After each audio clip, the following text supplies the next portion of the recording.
Jumpscarerewind.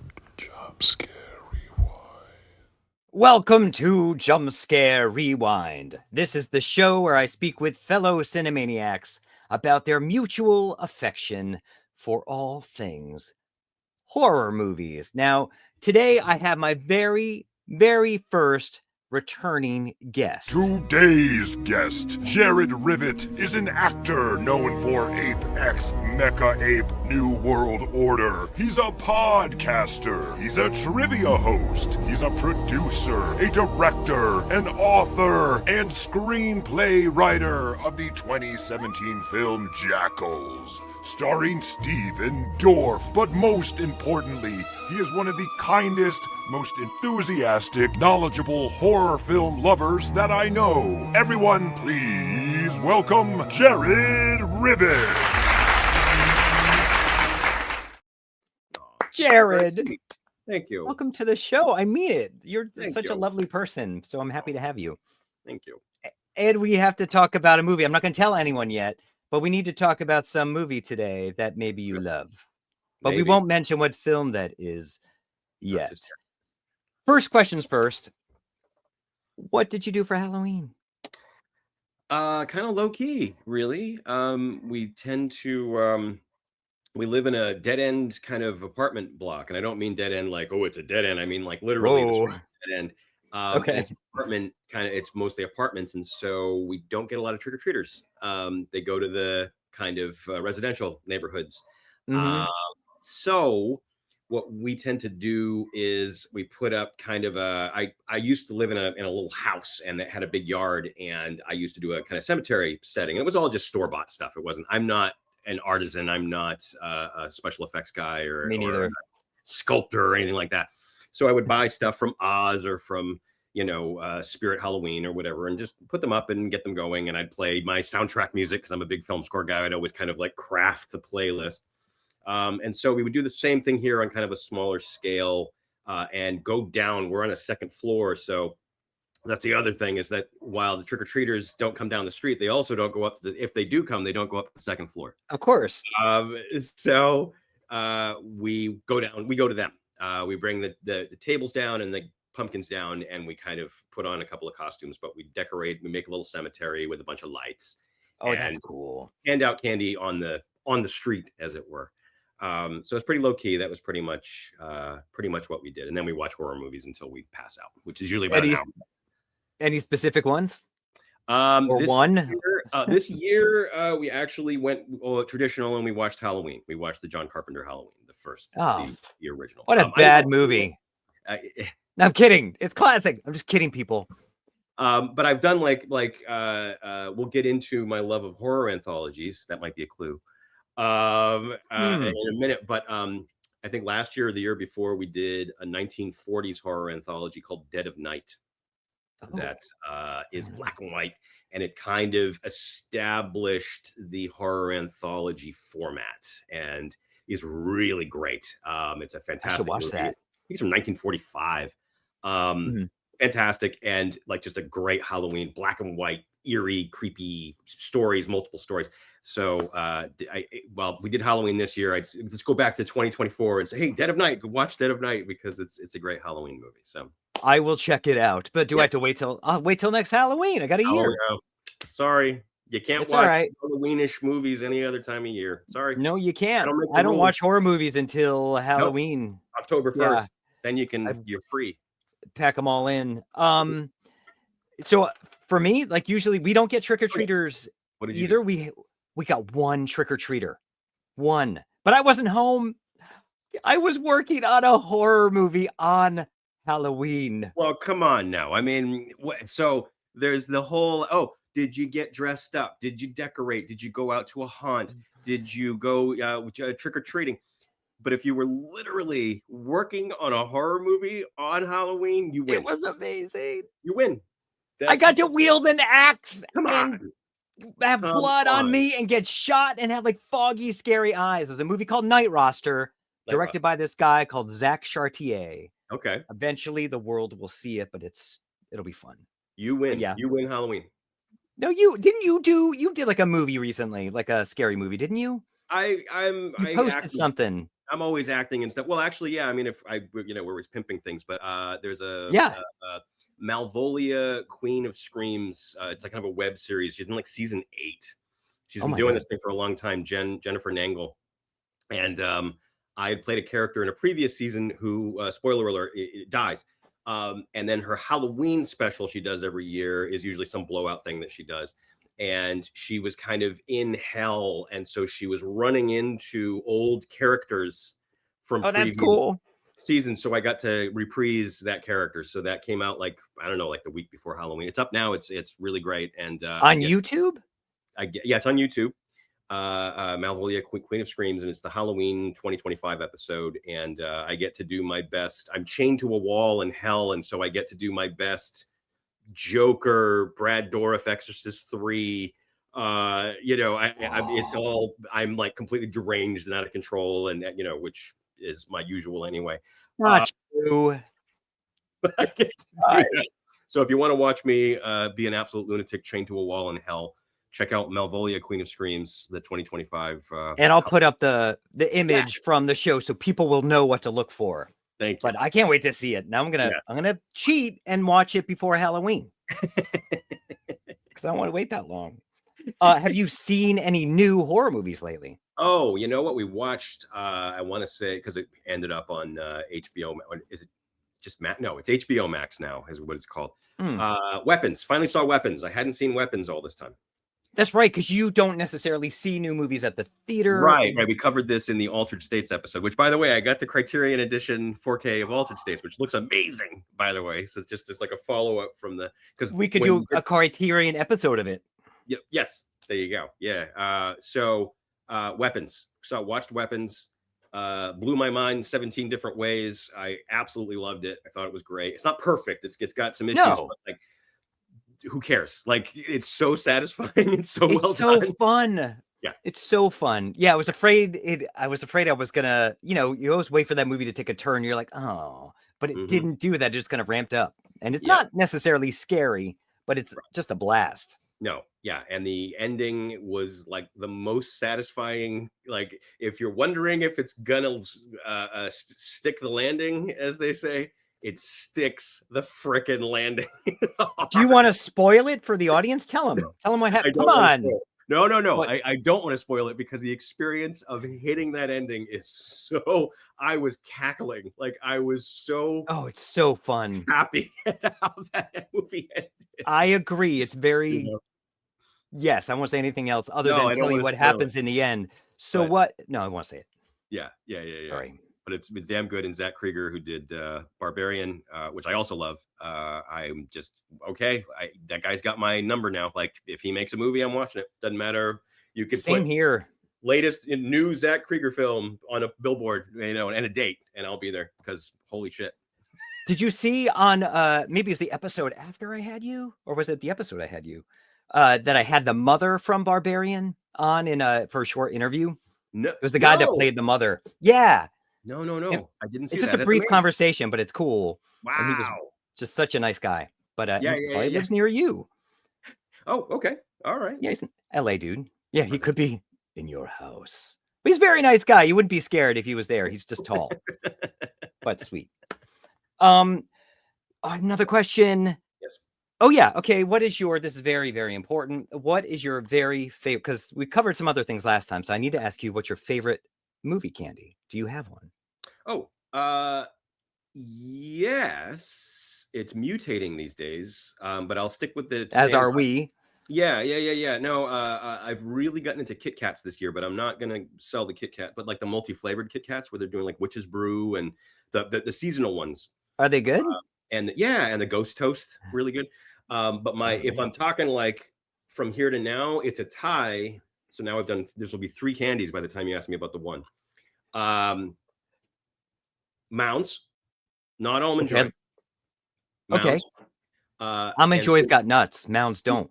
Yeah. See, I don't mind the nuts. I don't mind them. I think that when you get the Halloween size one, it's one nut in there, and I don't know. There's something about the delivery system of it that I'm not thrilled with. But the Mounds, I'm with you. Chocolate, coconut. So good. Have you had a Bounty? It's like the same thing. Oh, But yeah, those are great too. Yeah, they those are great. Too. And then Three Musketeers is my backup. Three Musketeers, because nougat. Okay. Yeah. Those are just it's just there's like no caramel. It's just the nougat. Mm-hmm. Nougat. Okay, they're good. They're traditional. Yeah. Oh no, I'm old school. I'm very simple, very easy to please. I'm a Snowcaps guy. Oh, Snowcaps are great. Those are fantastic. So those are good for movie theater. That's good movie. That's what I'm talking. Or Twizzlers. I don't know. Yeah, you keep shoveling in. For movies, it's Junior Mints. Oh yeah, those are good. They make my teeth hurt. But you can't stop. And when you're watching a movie, you don't want to have to think about it. You just want to keep munching on something. So like the Junior Mints, you can keep going. You know, it doesn't until the box obviously is empty, and then you go out and you buy more. And then your teeth hurt real bad after the movie. Your teeth hurt really bad. Really bad. But they're so good, whatever. And you have good breath. Yeah. Who's going to complain? Now, one thing I did not ask you about last time, and I want to briefly ask you about, because it's really cool that you got this movie Jackals made. How did that come about? You write this screenplay. Oh my God. Yeah, I know it's been a little while. We're here to talk about a movie, but we're gonna. How did Jackals? Well, I mean, you could tell you go on as long as you. 7-year journey of my life, 7 years of my life, come to fruition. Jackals was a spec screenplay that I wrote in 2000. I wrote the first draft in 2006. It was very. It helped me get an agent along with another script that I wrote. It was like one of those things where it's such a long story. The guy, Scott Kosar, who wrote The Machinist and the Texas Chainsaw Massacre remake, the 2003 Marcus Nispel, Jessica Biel movie. I met him at a get together that Ryan Turek had put together in I don't know what year, early 2000. And I was working on a screenplay called Killers of the Dead, which never got made. It's a zombie plague in Mexico. Border Patrol guys go in. It's a whole thing. Do you still have control of that script? I do actually. Yeah. I mean, it's gone through a lot of different hands. There's been different producers and directors and different entities, actors that have wanted to be involved with it. But that got me my foot. It could happen. Scott Kosar, met him, screenwriter. Oh, nice to meet you. Super generous guy. I have nothing. Anybody that says anything bad about Scott Kosar, we'll go outside and have fisticuffs. He's an amazing person. I won't. I'll be good. So I pitched him Killers of the Dead, and he was like, when that's done, because I wasn't finished with the script yet. When that's done, I want you to give it to me, and I'm going to give it to Endeavor because that sounds amazing, and I like you. And so, as good as his word, I finished the draft, gave it to him. Greg Nicotero was originally attached to direct it. Gave it to Scott to see if I get representation. Scott got me representation, but the thing that they did was, okay, well, what else do you got? That's always the thing. It's like when you're a screenwriter, be prepared for, okay, this is great. What else you got? Which is if you've toiled and made your masterpiece and you've been working on it for years or whatever, and the first thing they ask you is, this is great. What else have you got? It's like, what do you mean? What else have I got? Thankfully, I had a whole catalog of scripts, but this thing that I was working on at that point was Jackals, which wasn't called Jackals originally. It had a different title, but so it was the 1-2 punch of Killers of the Dead and Jackals that got me signed by what was then Endeavor, became William Morris Endeavor. Wow. And because I was now a Endeavor client, Killers of the Dead and Jackals were being sent all over the place, and huge people were reading them.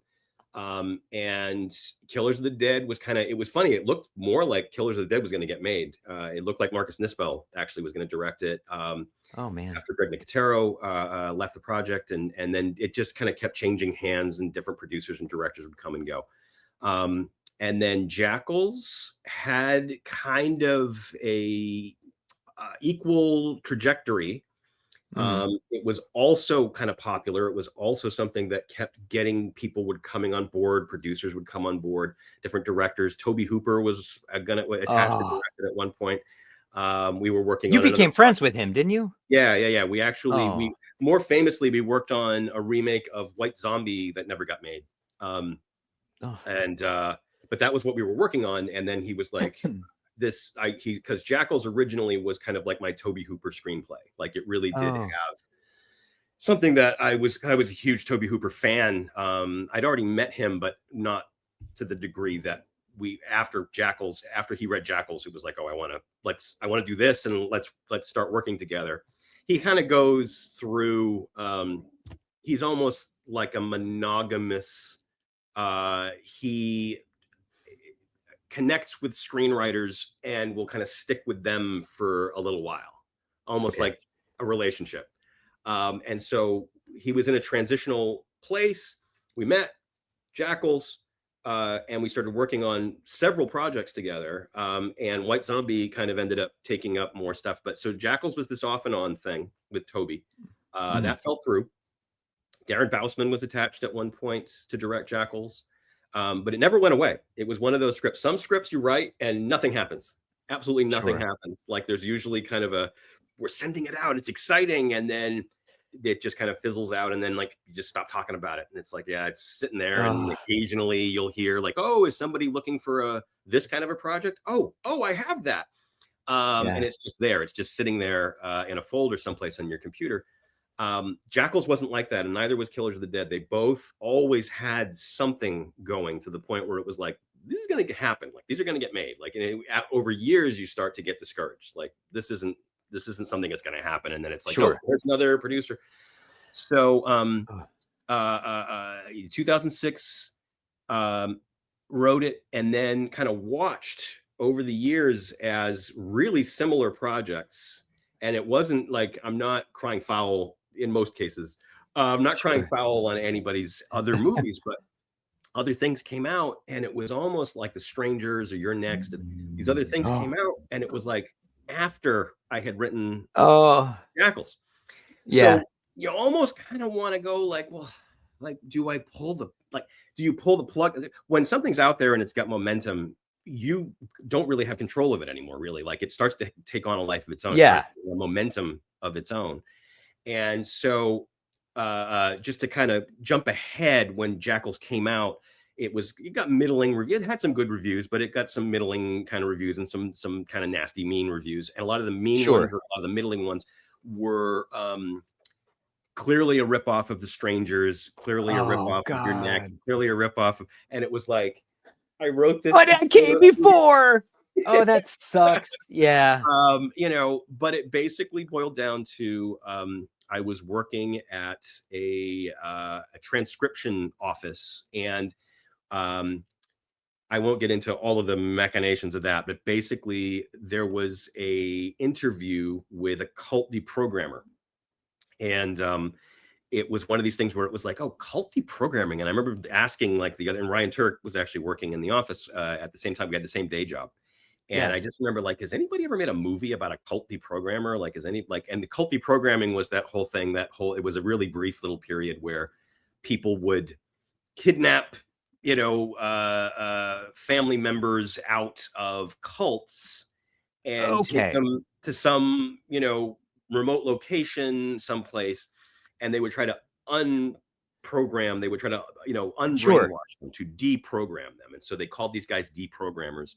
And it was like, reading it, it was like, okay, well, what about the Satanic Panic? Like, there was the Satanic Panic where we were all worried that there were satanic cults that were hiding in the woods and that were secretly getting together and sacrificing infants in the woods. And, so it was a real concern. And Geraldo did shows about it, Oprah did shows about it. Like it was one of these things where Ozzy Osbourne was the leader. You could play his albums backwards. Heavy metal was part of it. And so I was like, all right, what if I took Satanic Panic and cult deprogramming and put them together, and it all like fell into my head, like, oh wow, like this is it. And it practically wrote itself over a great many years. Darren Bousman was involved at one point. That fell through, and then there was a producer that came on who wanted to make it independently, and he was like, who do you see that's good for this? And I had been working with Patrick Melton and Marcus Dunstan, who were the guys that wrote Saw 4 through Final Chapter.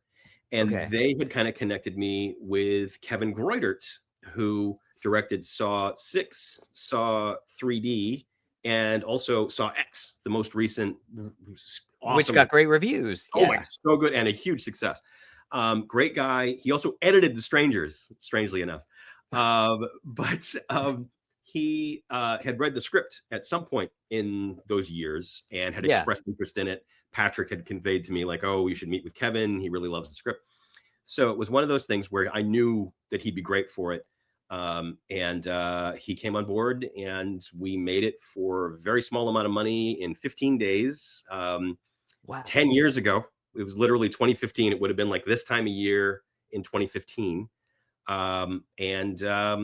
It came out 2 years later. It didn't really set the world on fire, but I'm proud of it. It's what I wrote. Stephen Dorff, Jonathan Sheck, Deborah. What a cast. Yeah, I mean, I'm proud of it. I don't know if that makes me an idiot or not. I don't know if I'm original. Not at all. But it is the movie that I wanted it to be. It's just maybe not the movie that people wanted. And you got a movie made. That is huge. It sounds like it was very easy to do. It was so easy. Let me play the trailer and then that's so cool. You got a movie made. Everyone, you can see it on Prime or like buy a DVD of it. Phil. Yeah. For whatever gets you more money. Yeah. Oh, I've never gotten a nickel of residuals for that. I wasn't Guild when I made that movie. I'm Guild now. Well, good. You got a movie made. Whatever. For a while there, it was on all of the, and speaking of residuals, it was on all of the freebies, all of the like Tubi, Pluto, that have commercials. And so somebody's making money on that movie. Not me. That's not cool. I remember being told that it actually did okay in the like Redbox streaming kind of world because they attributed it to Stephen Dorff being in it. Who's great in the movie. That's like my favorite character I've ever written, and he really brought it to life. And we only had him for a really short time. His character is not in as much of the movie as would expect, which I guess I'm ruining the surprise of that. But but he's there, and when he's there, he's like giving it his all. So you also have Jonathan Sheck. He's big too. Oh, he's big and he's great. And he and I, strangely enough, at the time, both of us, Jonathan Sheck is also a screenwriter, horror screenwriter. I didn't know that. Oh, cool. And he had also worked with Toby on an adaptation of a Stephen King novel called From a Buick 8. Yes, I know of it. Also never gotten made. Oh, geez. I have the book. We bonded on day one over the fact that we were both screenwriters, we were both horror screenwriters, we were both into horror, and that we had both worked with Toby. So, and I was like, oh, and Toby was supposed to direct this, so it was a really fascinating, he was great. He was fantastic. Just a dream, just an absolute dream to work with. And had a really great, I mean, it wasn't, perfect, and it was freezing. We were up in Thousand Oaks in December, so it was like at night. It was like 70 degrees. Yeah. No, it was like 30. Okay, all right, I'll give you that. Super cold. And so we were all freezing our asses off. But something else I was going to bring up that was another criticism that we got is that it was set in the 80s. It was set in the 80s because that was when the culty programming and the satanic panic were both huge. We did big things. That's actually when culty programming had to stop because they were kidnapping people and then they would get arrested and charged with kidnapping. So we shot it in 2015. It came out in 2017. There were a couple of reviews or user reviews or whatever where they were like, oh, it's set in the 80s for no reason. It's set in the 80s because Stranger Things has made the 80s super trendy. Oh man. Wrote the script in 2006, shot in 2015. Stranger Things didn't come out until 2016. So it was like, it's so frustrating, but don't let those people get to you. Oh, it's too late. They got to me, man. I know, I'm sure. And so I mean, I've worked on some TV stuff since then, but I haven't had any other features produced. And it is what it is. But do you still have of some of the other scripts you mentioned? Do you still have ownership over those? Are they yours? Well, Killers of the Dead, yes. And most of my stuff, yes. There's a couple things that I can't touch. Strangely enough, I can't do anything with Jackals unless the producer wants to do something with it, because I signed my rights away on that one. Sure. And there's a couple things that aren't mine. But yeah, for the most part, as a working, struggling screenwriter, I mean, look, I've written, just to discourage all of the screenwriters out there, I've written about 40, I just want to say 43, maybe 45 spec scripts, and only had one made into a movie. So, and the thing is, I know so many people trying to write a script and get a movie made. So many people. So you got to, though you're like, it's just one, and I've got a million of them, but you got one made. Yeah. It's huge, and you're staying creative, and I think it's.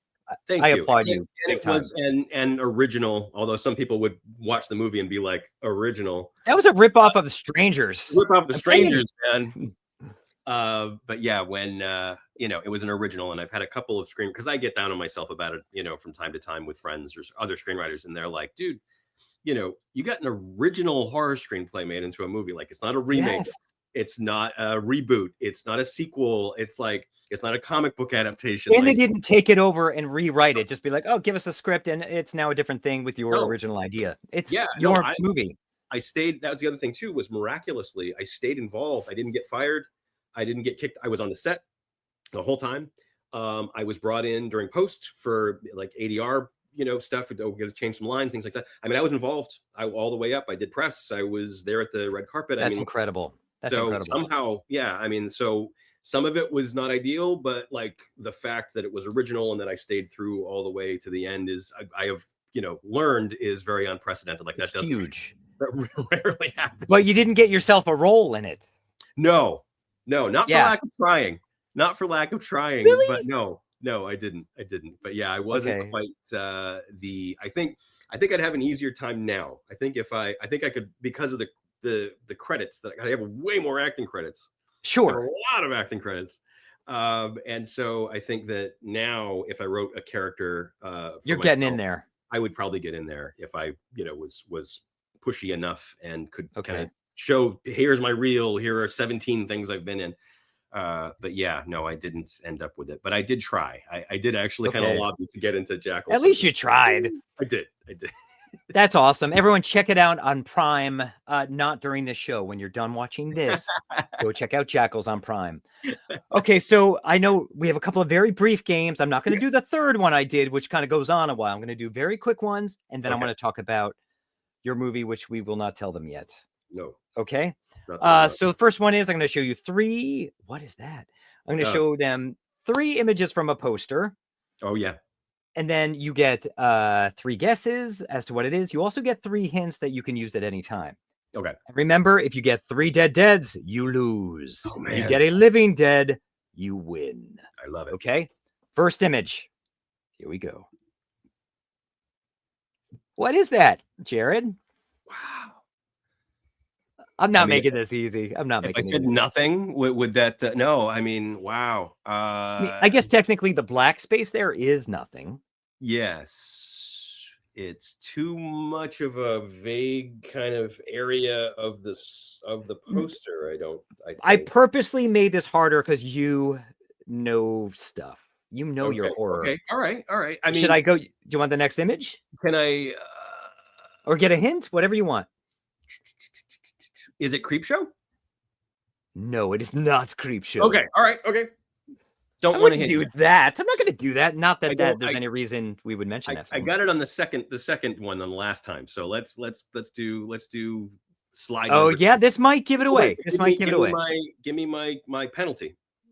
Your penalty is that you have. Oh shoot! I'm sorry. Yes. That's a dead. Thank you, Jared, for reminding me. Okay, here's image 2. Remember, you can have hints at any time. Okay. Here we go. Oh, I think you know. I think you know. Is it Castle Freak?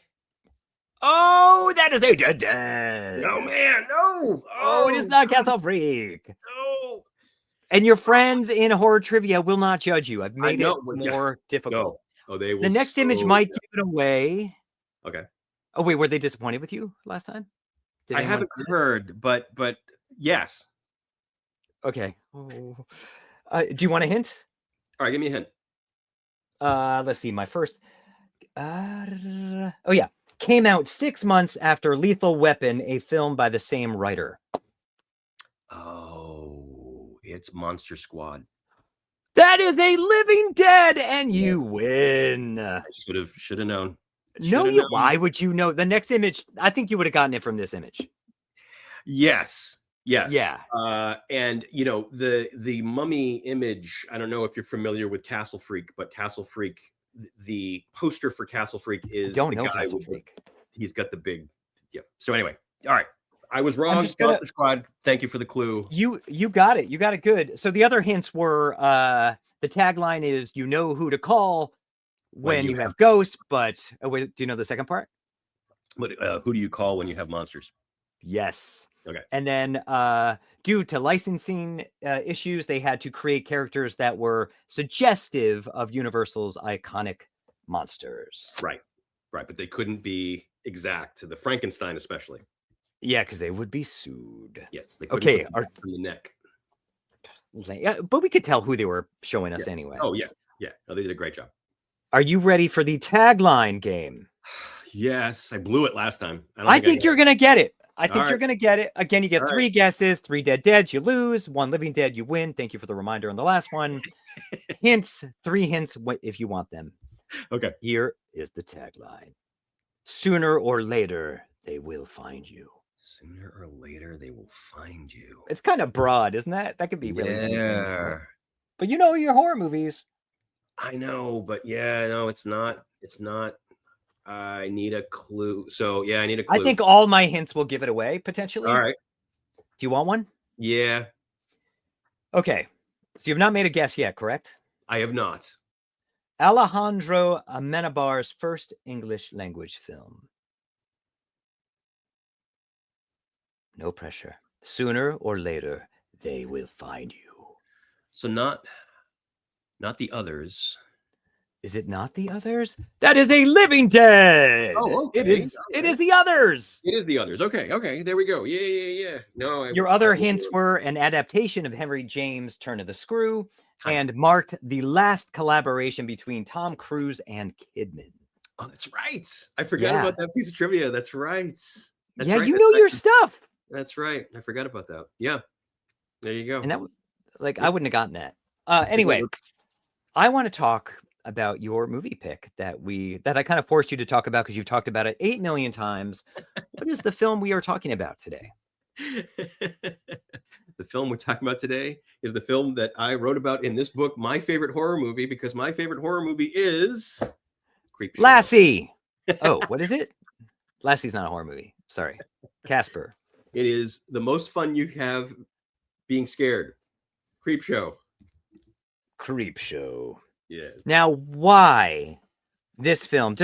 I want to hear what you have to say about this film. I mean, I think they're beautiful. I mean, that's the thing, the poster art of it. It's one of those movies that hit me. It's on my back too. There you go. Oh, and I'm wearing, not only am I wearing the CREEPSHOW, it's hard to tell, but the color scheme, but I'm wearing the CREEPSHOW shirt. It's got the logo there. I never would have known that. I would never have known the color scheme. My CREEPSHOW socks as well. I'm wearing my CREEPSHOW underpants. There you go. But yes, the CREEPSHOW socks are amazing. They've got the comic panels for every segment. That's so cool. So cool. I gotta get some. CREEPSHOW, I mean, it hit me. So I was 10 or 11 when I saw it. I guess I was 11 when I saw it, and it changed me.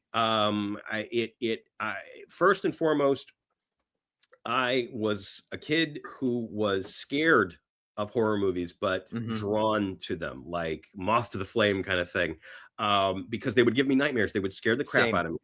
And I was scared of all of them. I was scared of everything. Like, I feel like I was one of those kids that just had like everything phobia, like, it didn't matter what it was. It's like, bugs scare me, and, dark rooms scare me, and, bright rooms scare me. I was scared of everything. For some reason, and I had gotten into movies because of Star Wars. I was really into science fiction and Star Trek and that kind of stuff. And I still am. But I was drawn to things like Halloween. And so the other thing too is that at that time, it was this weird little golden era of horror. And while we were in it, we didn't really know that. It just kind of seemed like there's all this great stuff being made and great people. You know, George Romero was making movies, John Carpenter was making movies, Tobe Hooper was making movies, you know, Dante, Argento, all these guys, Carpenter. And it was like, oh, okay, you know, this is what we in. We didn't know a world without them. We were born into it. Yeah. You know what I mean? Like we didn't know how good we had it. And that we were getting like all-time bangers like Texas Chainsaw Massacre and Dawn of the Dead and Halloween and Alien. The Exorcist. Was like, and The Exorcist, I mean, like it's nonstop. And so when you, to this day, when you talk about like, you know, the 100 greatest horror movies, it's like there's this 70s, 80s thing that's like, okay, so when you get to like number 50 down to number 1, it's like it's all 70s and 80s. Yeah. And we didn't really kind of know that at the time. We just kind of lucked into this amazing period. So there were all these great horror movies. I was scared to watch them. I had young parents who were kind of a little on the irresponsible side in terms of what I was allowed to see and watch. I think a lot of parents in that era were that way. And it was also the beginning of cable. And it was the beginning of VHS rental, being able to rent videotapes. And so we were able to watch the stuff at way more of, you know, a dosage than the generation before us. Sure. Who would catch the kind of sanitized version of, you know, good horror movies, but not necessarily like to the level that they were at in the 70s and 80s. And we would see them within months or a year, you know what I mean? As opposed to like, oh, okay, so I'm seeing The Mummy, you know, for the first time. And we didn't have to pursue them. They just showed up in front of our face. We're like, oh, yeah. And so scared of horror movies, watching them, usually like this. That was my thing. I was always afraid of the sound. It was always the sound. It was always the jump scare, the creepy music that would get in there and really kind of like mess with your head. My dad took me to see Poltergeist in 1982, which is the same year the CREEPSHOW came out. When the clown doll, I told Tobe Hooper this when we were working together. I was like, this is not bullshit. This is a real thing that happened. When the clown doll jumped up and grabbed Robbie from that whole setup of where is the clown doll? Is it down here? Is it over there? And then it's behind him. I literally jumped into my father's lap. Oh, I bet he loved it. And that's one of those things where you hear that and it's like, that's an exaggeration. That didn't really happen. Like, nope, actually did. And that was Poltergeist was famously PG when it came out. When you look at it now and it's like, no, I just watched it. Yeah. It's you know, and it's so Toby, and it's you know, Toby doesn't pull punches. You know, when Toby wants to get scary, forget it, you're in trouble. And he did Salem's Lot for TV. The show, by the way. Yeah. Can I just ask you a quick question? Yeah. Because on my last episode, we did, or 2 episodes ago, I did Poltergeist, and there's always that rumor that it's more of a Spielberg film than a Tobe Hooper. Sure. Do you have any insight on that? I do. Can you give me a hint without going on too long? Just a hint, because I know we want to. Look, I Tobe Hooper directed Poltergeist. That is the actual answer to the question. And so anybody that's Monday morning quarterbacking it because they know they weren't there, they don't know how movies are made, and they certainly didn't know Tobe Hooper and actually talked to him about it, which I did. So that's why I ask you. So this is a real hot button topic for me. It's really, and those of us that like, I am good friends with Mick Garris. I know Carolyn Williams, who was in Texas Chainsaw Massacre 2. Whenever somebody gets online with the whole like, well, we all know that Stephen really directed it. It's like, okay, first of all, fuck you. Second of all, you don't know, you weren't there. Third of all, Tobe Hooper directed Poltergeist. I did discuss that rumor on my show. I'm sorry, but I didn't know. I knew I didn't know. No, it's okay. Look, that's the thing. Look, this is something that, it's going to outlive all of us. It will perpetually be there. I'm sure. I feel like there has been kind of a shift, thankfully, since his death, that it's like, okay, well, because I think that there has been much more clarity about what Poltergeist was as a project and, you know, how it was made and what the conditions were. And that not every time. So you got to understand when you in Hollywood, when you're making a movie, kid, let me tell you about it. When sometimes a director is someone that is working for a very overbearing producer. Sometimes they're working for a very overbearing studio. Sure. Sometimes they are not necessarily the guiding force of the movie. That doesn't mean that they didn't direct the movie. Gotcha. But it means that a lot of times there are highly influential forces involved. Now, Steven Spielberg, not only the weird thing about Poltergeist is that Toby actually came up with the idea for Poltergeist, and he's not credited. Oh, I didn't know that. I thought it was Spielberg. I thought it was all his. So Spielberg wanted to do a haunted house movie, and in fact, he wanted it to be a collaboration with Stephen King, which they had. You may have noticed there isn't a whole lot of Stephen King, Steven Spielberg stuff. No. They, because of kind of the movie that became Poltergeist, the project, they had like a weird, I don't know if it was a meeting or a lack of a meeting, but something went horribly wrong between Steven Spielberg and Stephen King when they initially tried to get together to talk about doing this haunted house project that Spielberg wanted to collaborate over. And they really have not, there are a couple of like Spielberg produced Stephen King things, but Spielberg has never done like his own Stephen King adaptation. And they had this weird falling out. But I think that Spielberg initially approached Toby about directing a movie called Night Skies. Night Skies, which also never got made. John Sayles wrote the screenplay. It was the sequel to Close Encounters. Oh, cool. And it was a horror scenario. It was very much like Signs. Take critters and signs and kind of mash them together, and then I want to see that. Yeah, and then in the last scene of the movie, it was basically about a farmhouse, a family in a farmhouse that gets attacked by scary aliens, and it was based on a true incident, but very highly fictionalized. Sure. And there was one of the, I think the son in the family. We did a reading of this at one of the Yorkie-thons for Dave Parker, who's also the world's second biggest Creepshow fan. I think he's actually the biggest Creepshow fan, but he's a huge Creepshow fan. But he directs these script reads that we do for Yorkie-thon for Joe Lynch and Adam Green every year. It's a Christmas time charity event that they do where they try to stay up and they do commentaries and they do interviews and they do wacky things. But we would do these script reads every year, and they're very popular. I love doing them. I am honored and you know, that I get to do them every year. But we did Night Skies really early on, and Night Skies ends with there's a good alien. There's a bunch of bad aliens. They're basically like gremlins, bad aliens, scary aliens doing scary alien stuff. But there's a good one, and the good one befriends the little boy in the family. Like E.T. and Mogwai, like the you know, what's his name? So, Mogwai and Gremlins. The last scene in John Sayles' screenplay for Night Skies is a garbage truck going by, and you can't hear me. I thought that was a spaceship. Is the alien ship leaves without the friendly alien? No, that's kind of cool.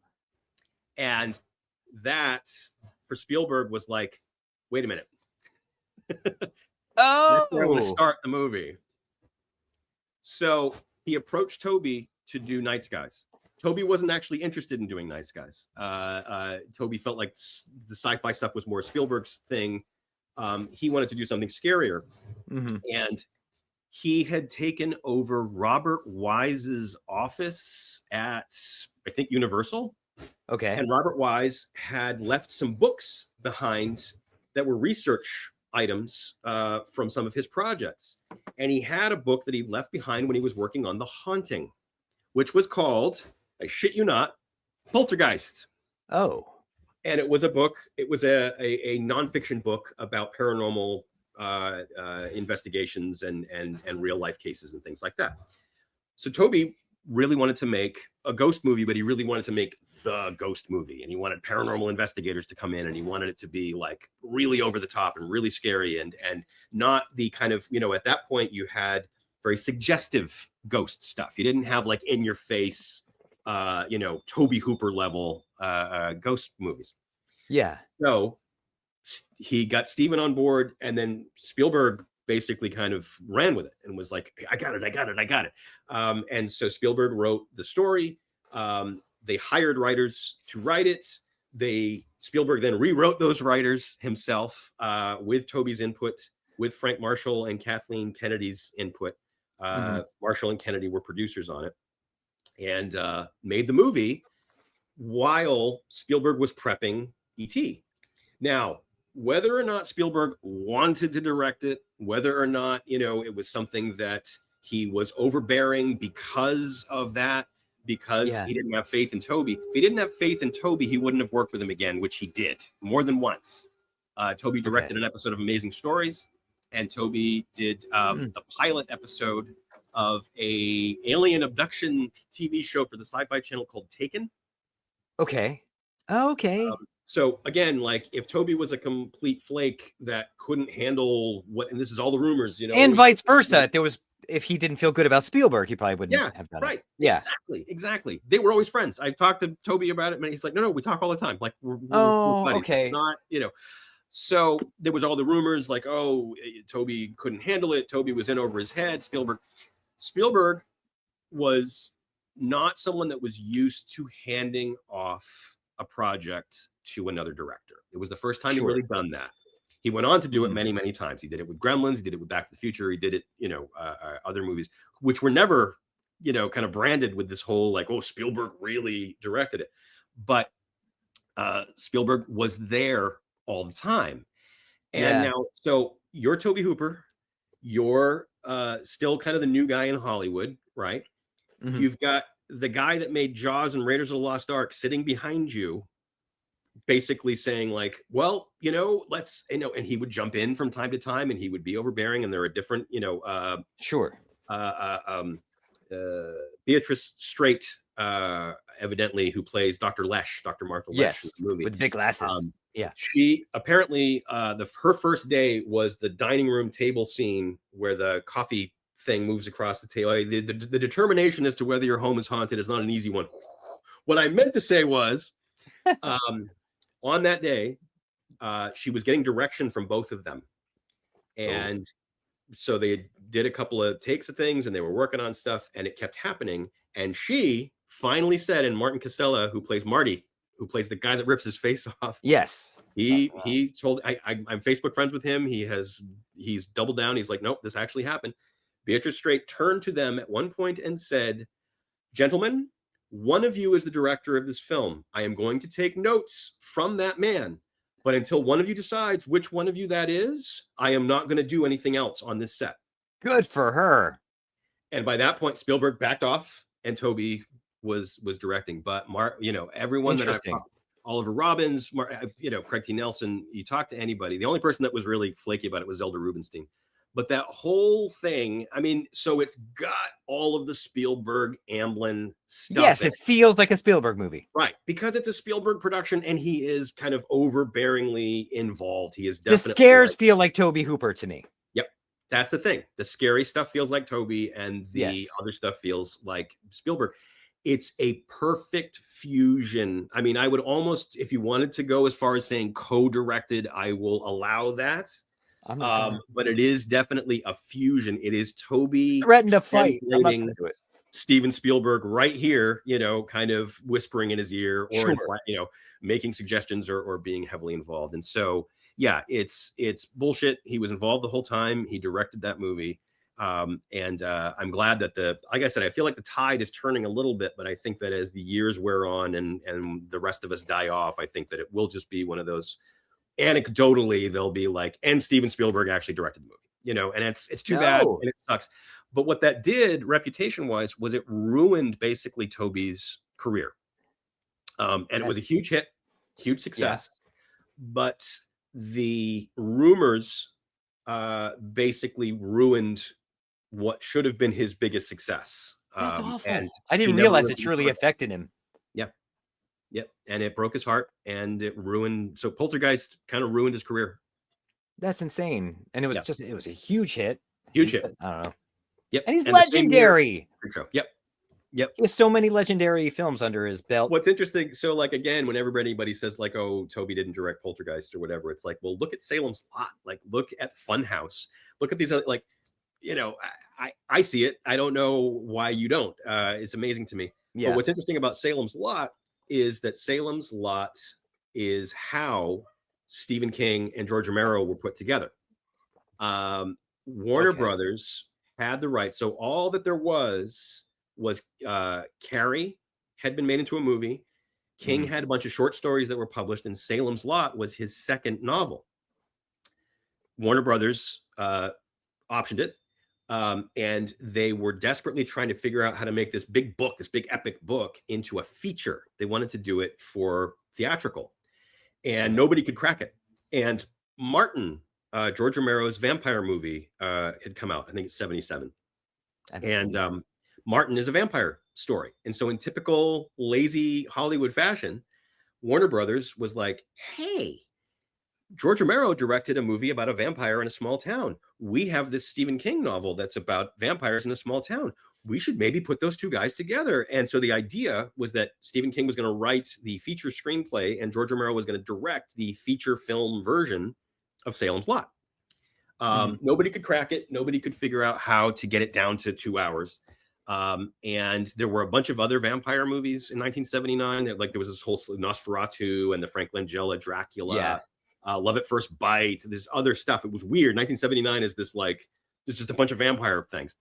And so Warner Brothers got cold feet, and also they just couldn't figure out how to get it down. So they decided to do it for television, and Salem's Lot became the first Stephen King TV miniseries, which now feels like its own cottage industry. You know what I mean? It's one of these things where it's like, oh my God, but they didn't do another one for 11 years. They didn't do another one until It in 1990. So Toby directed Salem's Lot, but Warner Brothers had put Romero into contact with King, and they hit it off. And they had started to talk about, well, what other things could we do? The Salem's Lot thing doesn't seem like it's going to happen. Romero really wanted to do The Stand. The Stand is 1,000 pages. I think it's 1,000 pages. It might be, I don't even know, less or more, but it's like give or take, it's 1,000 pages, epic thing.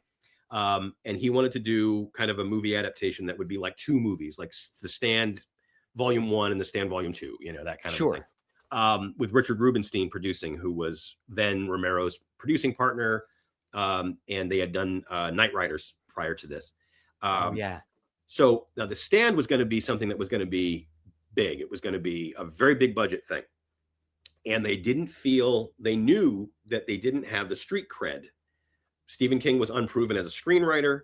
Romero had only done low budget stuff. So we're talking about George Romero at a point where Night of the Living Dead, a string of really well-made flops that did not get anybody's attention, that almost killed his career. And then Martin, which was a festival and critical success, but didn't make any money. Dawn of the Dead, which was a huge hit, huge independent hit, one of the most successful independent movies ever made. So they didn't really, but it still wasn't like, he wasn't Hollywood, and Romero was this mysterious figure that wouldn't come out to the West Coast. So it was like, well, how do we get him to come out here to make movies? How do we get him to come out here to make the kind of Hollywood movies? And he didn't want to. So they said, okay, well, look, we can't just jump right into The Stand. No one's going to let us do that. Why don't we do like a proof of concept thing? Why don't we do something else that's smaller, that proves that we're a good team, that we can make something commercial, that we can make something successful, banking on our names and our what we do, you know? So they came up with the idea of doing a horror anthology. Romero loved horror anthologies. King was like a master of short stories, so he loved that format. And they both were big fans of EC Comics. They were both big fans of Tales from the Crypt. And they basically were like, okay, well, what if we did something what if the horror anthology was almost like an EC comic? What if, now it's, you know, they didn't want to get the rights. They didn't want to have to get into all of that crap. So they made up their own comic book. Basically, they made up Creepshow. And that was the origin of how Creepshow kind of came to be, was their collaborating. And it was the first time that Romero had worked with a different writer. Romero always wrote his own stuff. He may have adapted other writers, but he was always the screenwriter. And Stephen King was Stephen King. Like he was already kind of, The Shining had already come out by that point. We had Salem's Lot had already been done. So Carrie. Carrie, and the books were starting to become he was starting to become, best-selling author Stephen King. But again, you have to put this into perspective that it wasn't like Stephen King was the name. Like it wasn't as though he was the household name. He was starting to become a household name, but he still wasn't like what we know of him now, where it's just like, oh, well, that's Stephen King equals horror, Yes. So it was an interesting time for them. And so it was literally from the guy that did Night of the Living Dead and Dawn of the Dead and the guy that wrote Carrie and The Shining. But they teamed up to do this original thing. And so anyway, I don't know where. So it was Salem's Lot that got us. It's Toby and Salem's Lot. Toby ended up doing Salem's Lot for television. But it's so interesting for me. I'm so blinded. I can't really see right now. The sun is going right into my face. But it's not only you're blind, but it's terrible lighting. Yeah, it's not good, right? So where? Go to the light. Go to the light, Carol Ann. Oh. I'm gonna make like a short video of your description of Poltergeist and Toby Hooper's experience, so we can end that conversation for everyone. Okay. All right. Okay. All so right. please, I'm sorry. That's okay. So Tell me more. CREEPSHOW. Okay. So scared of everything, little kid, into horror, but too scared of it and always like afraid of it. And there was this Fangoria magazine, and the cover would always be, like, ooh, it's too scary. I have a Fangoria. This Fangoria has Halloween 3 on the cover, but you can also see, backwards. There's I had all of those. So again, the cover was usually too scary, and I would always be nervous about turning the page because, like, what gruesome thing is, like, that's how scared I was of this stuff. And then CREEPSHOW was advertised as, the most fun you'll have being scared. And I remember like watching it and having fun. And it was like, okay, wait a minute. Like, and then the other aspect of it was like, here is something where a horror story ends. There's a blackout, and then a new one starts. And I think that there's a fascination. This is something I've been talking about this a lot last couple of years because I don't really understand it. This is it's still an unformed thought process, an unformed philosophy. Sure.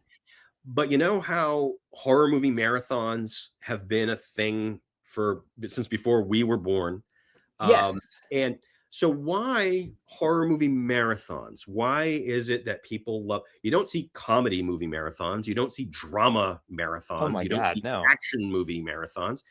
But horror movie marathons, what is it about? One ends, and then, the lights come up. That was scary. And then it's, okay, everybody, lights going down. The next one's starting. And you're on to the next horror movie.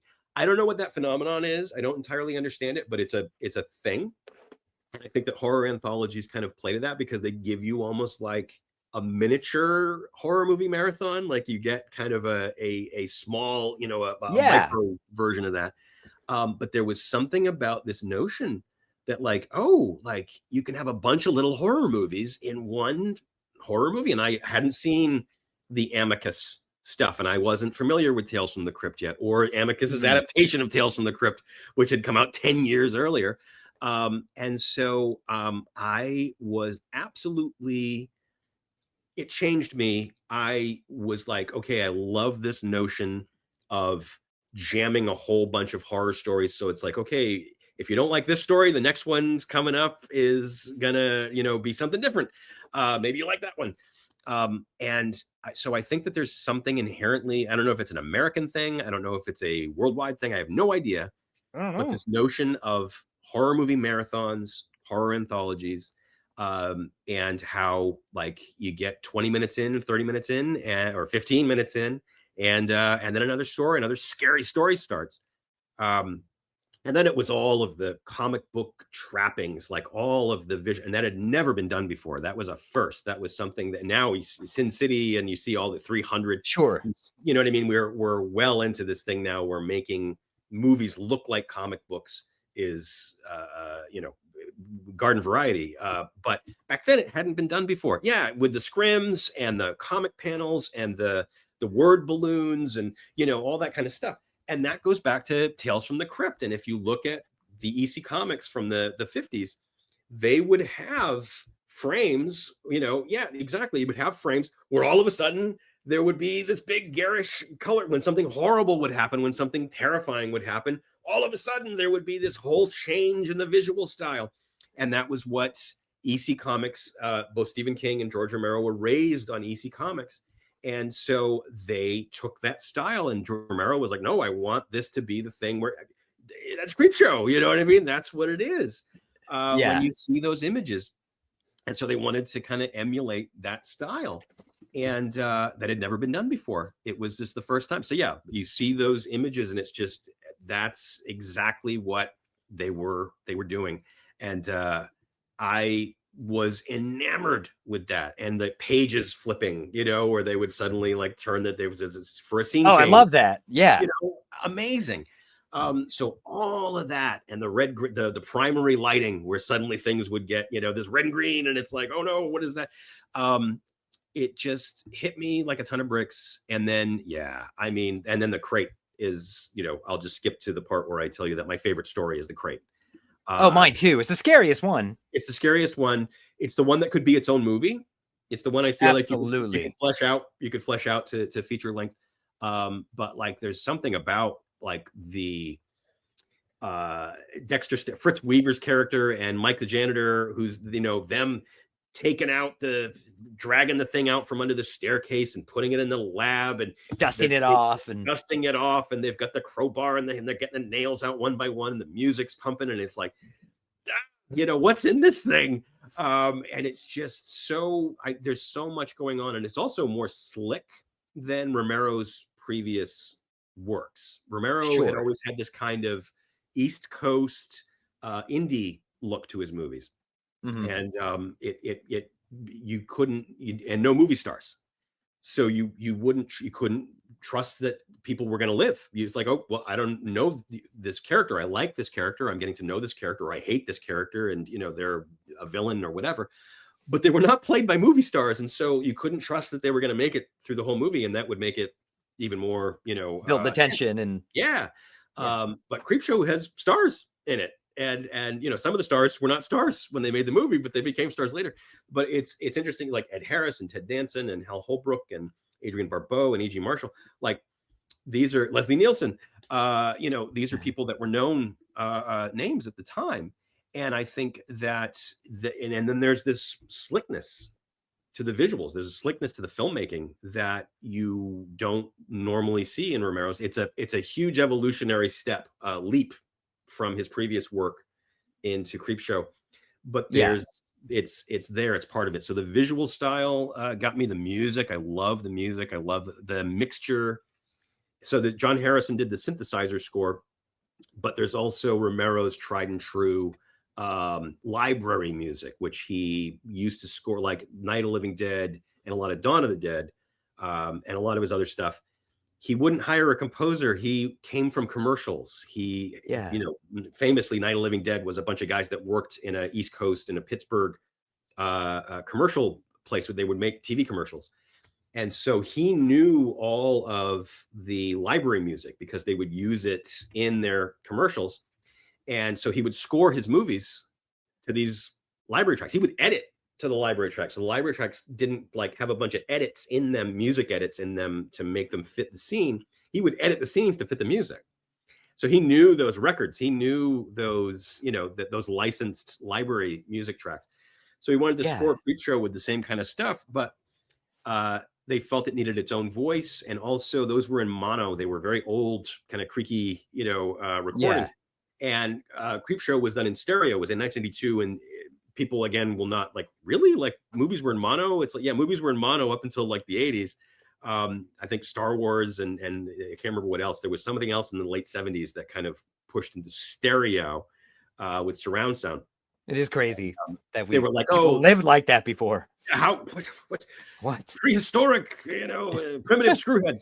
But yeah, so the mono music was not translating well. You know, it was like, oh, this mono music isn't filling all of the, so let's have the synthesizer kind of boost. And then they were like, hey, the synthesizer stuff's kind of cool. And to me, it's just as much a voice of the movie, a stylistic part of the movie. Sure. So it's one of those things that I just absolutely adore. It hit me at the right time. And I can't get enough of it. And I mean, I could go story by story, but we don't have all day. But anything you want to share about it, I'm game for. I mean, it's right from the wraparound, the Halloween night set wraparound, where poor Billy, who's played by Joe Hill, where he's that's Joe Hill. Yes. I didn't know that. Okay. Who was cast because he looks a lot like the kid that promotional art, which I have once again, we had this whole thing last time where I was like, oh, I have 2 copies of things. But yes, gotta be safe. He looked a lot like the kid that they had drawn. And so they hired to see with Stephen King's kid, but right from I don't want you reading this crap. And, again, I had Fangorias floating around and would have the same kind of like, ooh, judgmental, why are you, that crap. So I could kind of relate to that. And he had all the stuff up on his walls that I had. He had movie posters up and all the scary masks and things like that and monster models. So it's like, okay, I am this kid. And I probably was his age, to be honest. So I right from then, too. Yeah. And then, the animation and I don't know, it's one of those things where it's just absolutely everything clicks. I love Father's Day, which is the first story. I think Father's Day is fantastic. Father's Day is like the most straight up. Father's Day and Something to Tide Me Over are the 2 straight up EC comics. Like they're the most EC of the Creepshow stories, because you have someone who was wronged, who comes back from the grave to get revenge. And that was a standard trope of Tales from the Crypt and Vault of Horror and Haunt of Fear. Yeah. And all DC comics.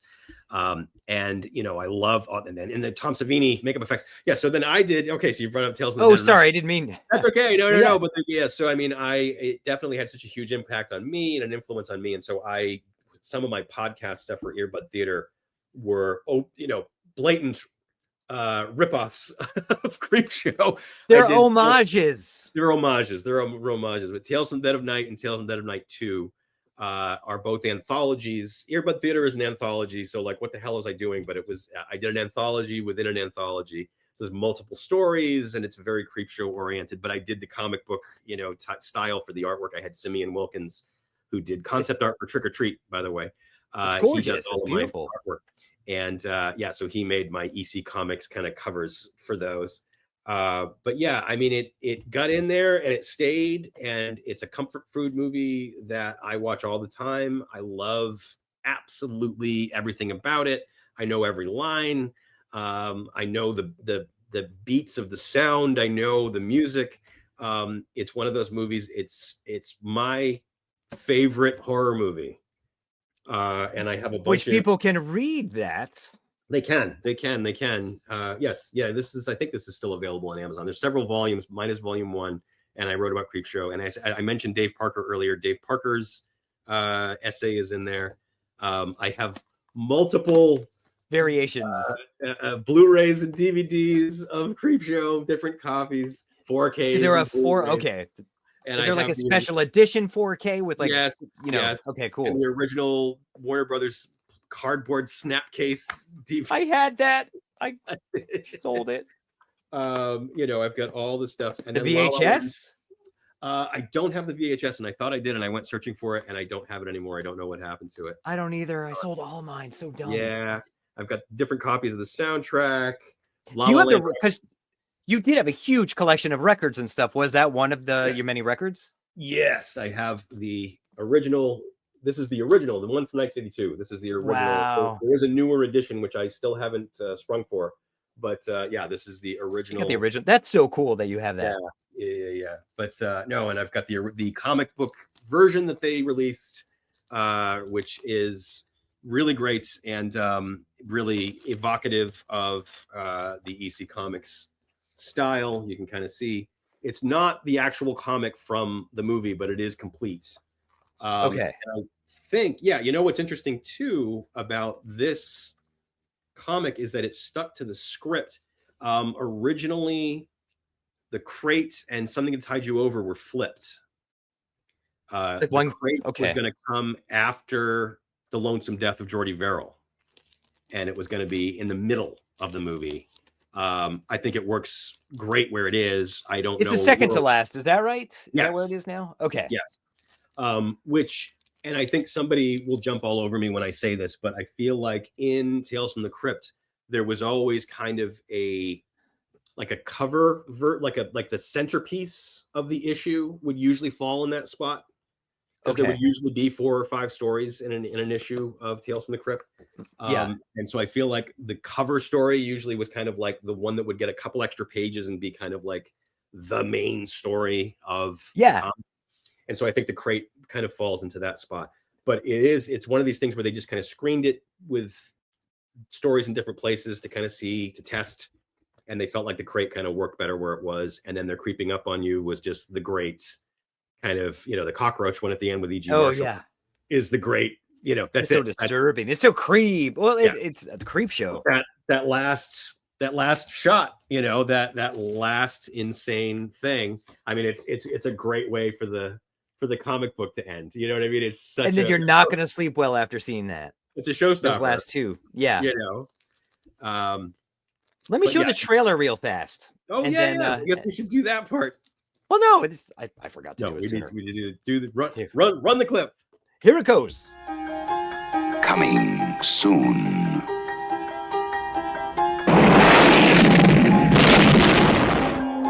Jolting tales of horror. Creepshow. From the author of Carrie, The Shining, and Cujo.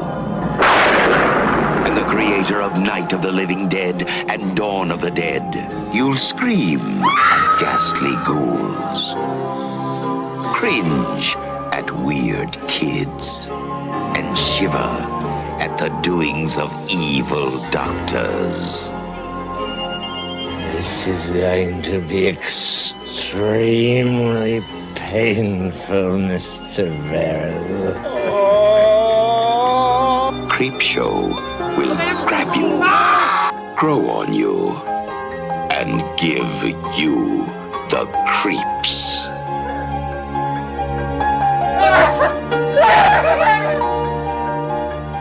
No, this is going to be an entirely new experience. Creepshow, the most fun you'll ever have being scared. I love Tom Savini's work in this movie too. Oh my God. It's awesome. Yeah. And I mean, it's his favorite, but he always says it's his favorite of the movies that he made. But he's doing next level. Like the interesting thing was that he was more known for being kind of the gore guy at that point. He had done Dawn of the Dead. He had done Maniac. He had done Friday the 13th. And he was like busy, getting hired. Sure. If you go through like from 1978 or 79 to like 1981, it's like 12, 15 movies. I don't even know how many, but he was just constantly working like back to back. The Burning, all this stuff. And he really wanted to get into more of like the creatures and doing more things with prosthetics and doing more kind of character stuff. And so Creepshow ended up being this showcase, really, because every movie to do everything. Had some new thing that was like, oh, now there's a guy turning into grass. Now there's another bugs are coming out of this other guy. There's a full-blown Tasmanian devil-esque creature, and and then horrible damage being done to people. There's still gore. There's still lots of really effective gore. But no, Savini's working on a different level, and he and the creep, the host, the kind of crypt keeper character, who was affectionately called Raoul, was his name on the set. Real skeleton. What? Yeah. That was common. It's so funny because like Poltergeist is the same way. Poltergeist is real skeletons in the pool. Those are real skeletons. Yeah, and the ones popping out of the ground and the ones in the. Is it decaying skin real, or is that put on top of like skin? I'm pretty sure that they've dressed them. They've done stuff. Okay. My understanding is that they're cheaper. Ooh. It's cheaper to go to a medical supply place and get real skeletons, real human. We are remains. made for free. Yes. Yeah. Yeah. But no, he's on a different level. And I don't know this, I think it's a coincidence, but something that I thought of earlier and was like, oh, I don't think Ian actually realized this, but it actually came out, I think, on November 12th, 1982. So we're like, I think when this comes out, it'll be like the 43rd anniversary or something. I will say that's the reason we did this. Yeah. I don't think, as I know that it was just because I brought it up last time and then it was like, well. And then I watched it. My son chose it and we watched it and he liked it. Right. He really liked it. Yes. But so, and then, but you were saying you wanted, I don't know if you wanted to bring this up, but that you didn't, it's not your favorite. I said to you that is one of those films where I think the poster is better than the film. And I don't mean, because people approach horror movies in a different way or they hit them at a different time. Yes. And for me, I think by the time I came around to seeing this, and I guess I'd seen parts on TV, I wanted a scary movie. It was by the time that I actually got over being afraid of scary movies. And then it wasn't so scary. It's not. It's a great, which I think for you, it's a great gateway horror movie. Yes.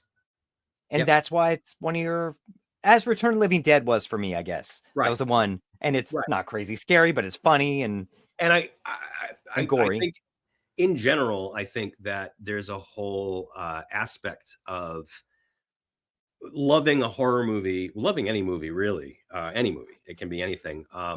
But you love it because of the time that you saw it.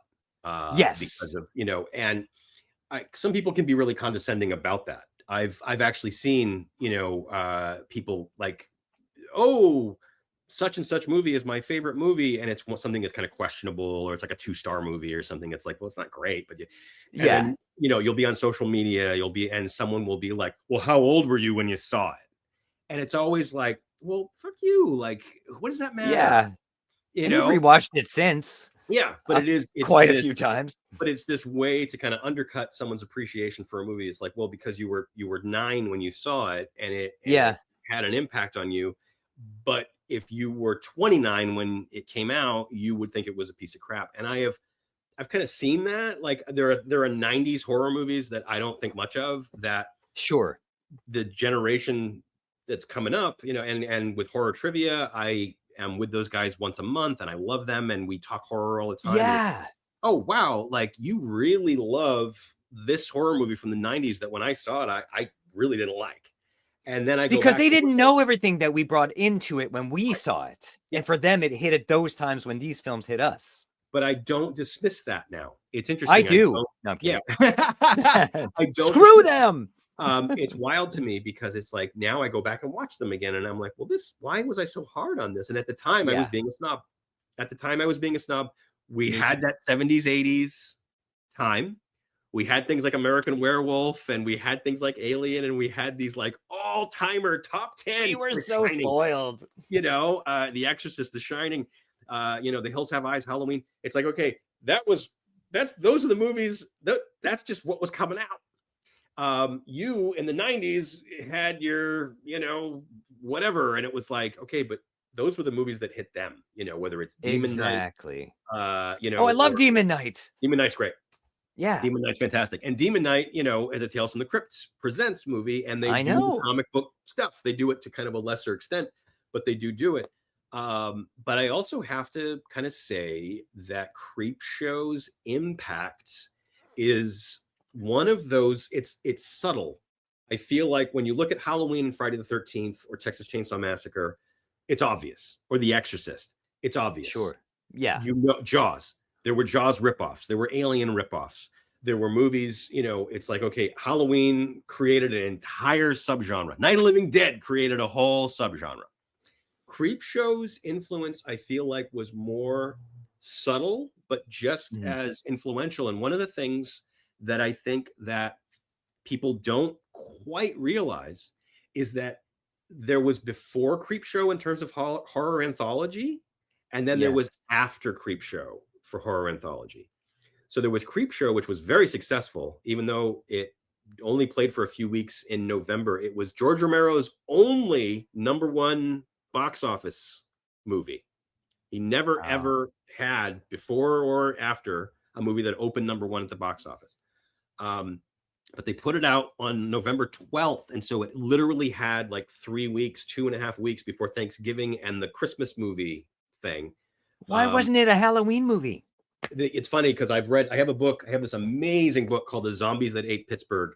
And this is from back in the day. This was written in the 80s, and it's inside. It's literally written with Romero's involvement, covering all of the making of all of his films. So this is not one of those where it's like time has passed and now someone's memory has faded and they've changed their story, or everyone's like Toby not directing Poltergeist or whatever it is. It's like no, this is literally like them talking about the success and failure of those movies in the time. Like, so it's like, okay, this is cool. Fresh. This is fresh information. And so Richard Rubenstein and Romero and some of the other people involved with the movie, they lament that it wasn't put out in October. It was supposed to come out in the summer. It got moved. It was Warner Brothers. Yeah. Which, by the way, had nothing to do with Warner Brothers putting the two of them together. It actually had to do with, it was independently made.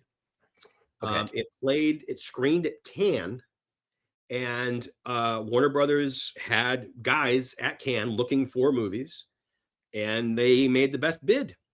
This makes me like it even more, knowing it was independently made. Independently made. Because Romero was, up until Monkey Shines. Monkey Shines, I think, was the first kind of Hollywood movie that he made. All of the stuff was independent. And so they were fully committed. It was part of a 3-picture thing with a company called, so they were Laurel Entertainment, but United Film Distribution kind of wanted to, after Dawn of the Dead, are they on there? That might have been when Romero. I think no. Oh yes, it says Laurel right there. Laurel right there. Yeah. So basically, after Dawn of the Dead, United Film Distribution was like, okay, 3-picture deal, but one of them has to be Day of the Dead. And so they were like, fine, we'll do Day of the Dead third, because they didn't want to lose. It's like if Day of the Dead had come out, pull them through. If it didn't do well, then it's like, well, these other 2 movies, let's just forget that. Let's just, So they made Night Riders, which is it's very off. I love that when I was a kid. I love Night Riders so much. Knights on motorcycles. Yes. Yeah. And it's like all of Romero's troupe. All of Savini's in it. Isn't Savini in it? Savini has a huge role in it. Yeah. Ed Harris is in it. But all the rest of the cast, it's like the entire cast of Dawn of the Dead is in it. People from the Crazies are in it. People from Night of the Living Dead are in it. Like it's nuts. People that are in Creepshow and in Day of the Dead are in it. It's like this Romero kind of family affair. It really is. And it's such a special movie. And it's like 2.5 hours long. Wow. And it's a little not a hit, right? There's a lot of motorcycle jousting, maybe a little bit too much motorcycle jousting. That was cool when I was 10. Yeah. And it's got that amazing Boris Vallejo poster of Ed Harris, sitting on the motorcycle with. It's awesome. It's great. So Night Riders was first. Night Riders was a failure. Night Riders was a flop. But Creepshow was second, and then Creepshow got picked up by Warner Brothers for distribution and got put out nationwide. And like I said, was his number one thing. But that was the second movie in this 3-picture deal. The third ended up being Day of the Dead. But UFD, United Film Distribution, put out Night Riders and Day of the Dead as was projected. But the executive producers were still the ones that financed it. They still were involved with Creepshow.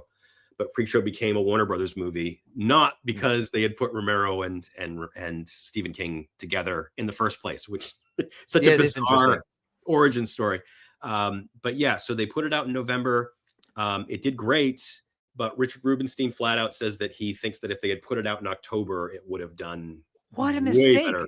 Yeah. Maybe they saw something that was competition at the time that they're like, oh, we shouldn't go up against whatever that was. Halloween 3 would have been coming out right around that time. Okay. Now, so could have been, yeah.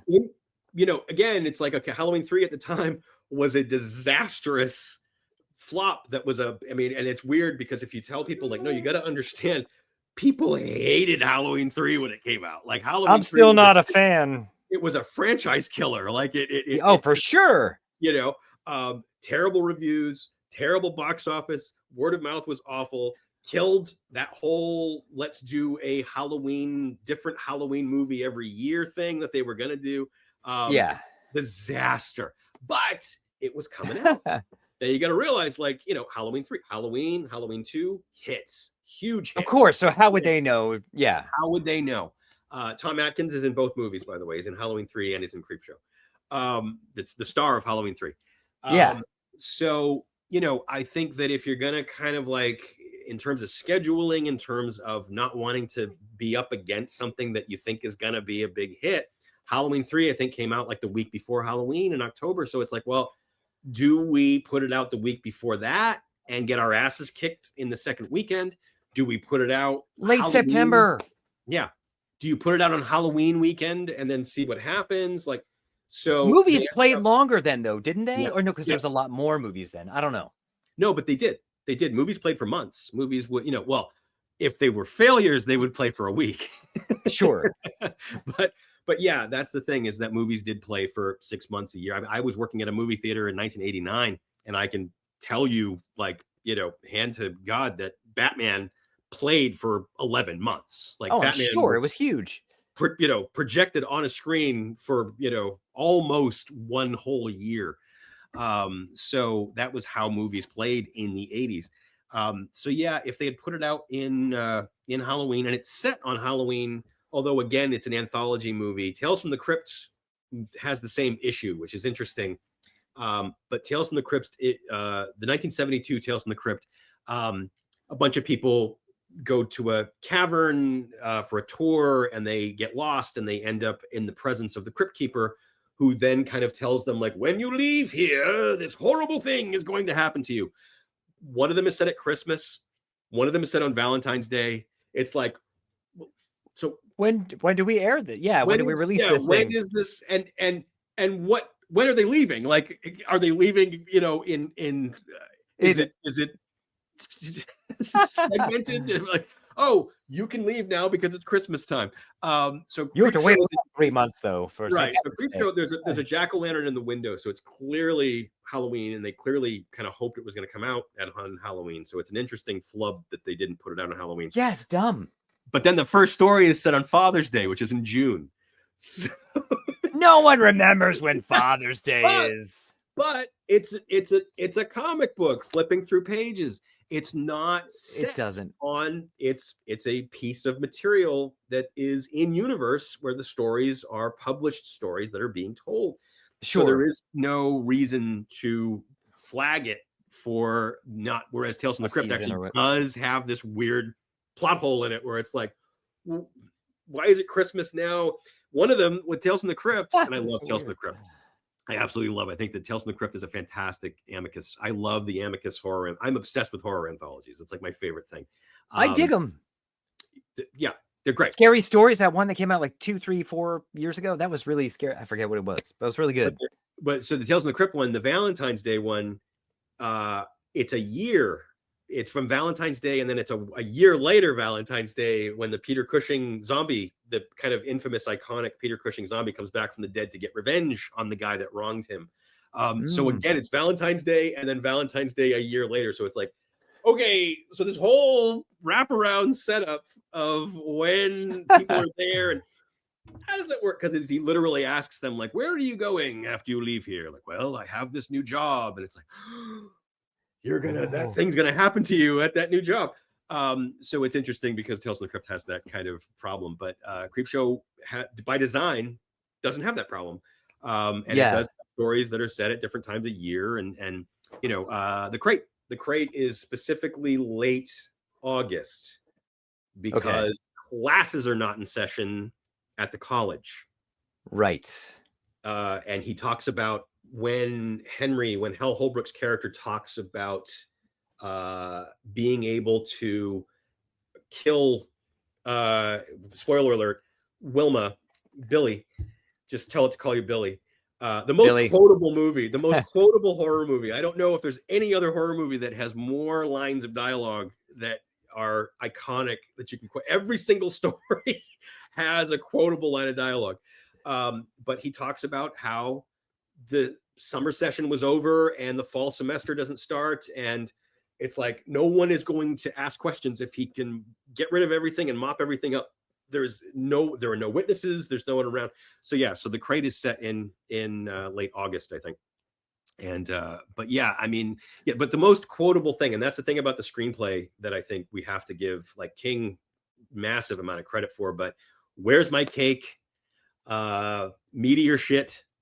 Meteor shit. That's one that I've always had in my head. Everybody says meteor shit. I mean, come on. I can hold my breath for a long time.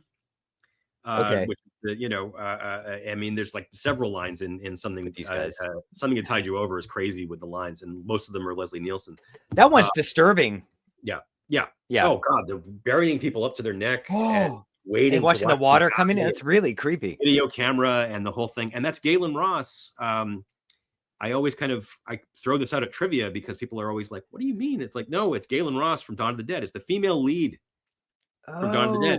Fran is Rebekah is her. She's only so you only really see her in person as a zombie, and otherwise she's on a black and white video monitor with a weird angle, screaming as her face is as the water comes. Oh, it's so disturbing. And then the crate has Just Tell It to Call You Billy, and they're creeping up on you. Everything that comes out of E.G. Marshall's mouth is just gold, and I mean it's vulgar gold. Including the cockroaches. I mean, and everybody talks about that one. And it's the last one. I mean, it's perfectly placed because you just itched. I know it itched me. It works. It works. Yeah. It works. But when you leave. Because they were real. Yeah. Oh. Yep. And I mean, the great behind the scenes story on that, and they tell this 1,000 times, but so they weren't sure if they were going to do that story. They had the 5 stories in the script. The story was there. Stephen King said, it's not my problem. I wrote a story with a guy who gets killed by 10,000 cockroaches, go. It's not my problem. So it really wasn't something where it was like, okay, well, how do we do this? Budget wise and scheduling wise, they almost cut it. They almost didn't do They're Creeping Up on You. And they eventually decided that they could strip it down. They rewrote it a little bit, strip it down, and make it work. But one of the things that was going to be very expensive was cockroaches. So, so for animal Hollywood, rental stuff, individual cockroaches were something like 50 cents a roach, and they needed thousands of them. Wow. So they figured out that it was cheaper to hire and put on the payroll 2 entomologists to go to Trinidad into bat caves, into the guano, and collect actual invasive species of cockroaches by the thousands and transport them back to Pittsburgh to shoot with them. And the entomologists stayed on the whole time, and they were the ones that were pumping them into the vents and the pipes and the light fixtures and doing all this crazy and putting them all over E.G. Marshall. But yeah, so they literally brought them in and tried. Did they wash them? No, they said that they stank and they hissed. They bred them. They had their own trailer, and they bred them so that they would have even more of them. The roaches had their own trailer, or the people? No, they called it the Roach Motel, and they had their own trailer, and they basically said that they bombed the place after, but the crew is like, yeah, but a bunch of them got out. Like there were thousands of them that still. And that's when cockroaches arrived on the East Coast. Yeah, exactly. And invasive, like this Madagascar hissing, because the giant ones are in there. The ones that are the size. You see on like his neck, the huge ones. Yes. Yep. So nasty. But it's a great way to end that movie. It's fantastic. I mean, it's a showstopper. That image of them bursting out of his chest and filling the room. There's that one shot at the end where it's like they're up the side.